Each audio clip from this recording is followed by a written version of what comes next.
Nous sommes émetteurs et récepteurs à la fois. Nous utilisons le même langage et a priori les mêmes codes que notre interlocuteur et pourtant, c'est pas facile d'être en relation et de se comprendre. Pourquoi?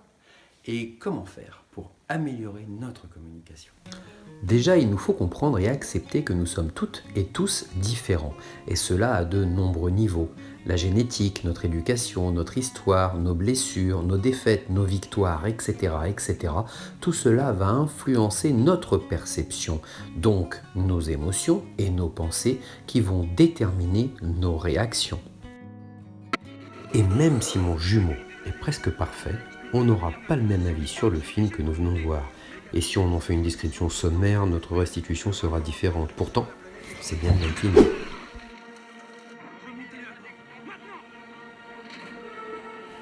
Cette différence de ce que nous sommes et de qui nous sommes est une richesse incroyable, mais ne facilite pas notre communication et plus important encore notre compréhension de l'autre. Est-ce possible de faire mieux? Et si nous commencions par écouter, en invitant l'autre à parler de lui?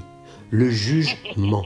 Donc évitons au passage les interprétations, lectures de pensée et préjugés sur l'autre et ce qu'il pense, avec des hochements de tête, des Je montre à l'autre que je l'écoute. En reformulant et en posant quelques questions ouvertes, je lui envoie le message « Je t'écoute, j'entends, je peux comprendre ».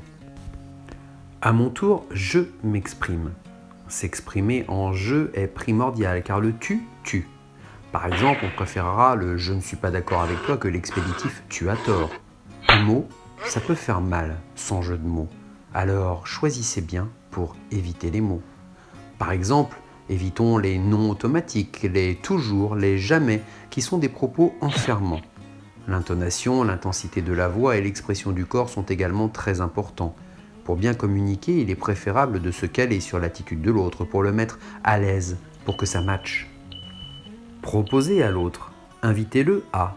L'idée est d'avoir un échange équilibré. Dès que l'un ou l'autre veut prendre le dessus, la communication bienveillante s'arrête là. Vous avez le droit de ne pas être d'accord. Cela ne veut pas dire que l'opinion de l'autre ne mérite pas d'être respectée. Après tout, si vous étiez lui, avec son héritage génétique, son histoire, ses blessures, ses victoires, etc., etc., vous verriez les choses comme lui. Qu'en pensez-vous? Accepter le libre arbitre et la libre pensée de l'autre, même si on n'est pas d'accord, c'est la base d'une communication possible et juste. Bon ben voilà, après tout ça, on m'a conseillé d'aller en parler à mon cheval. C'est fait, mais c'est pas une réussite, hein.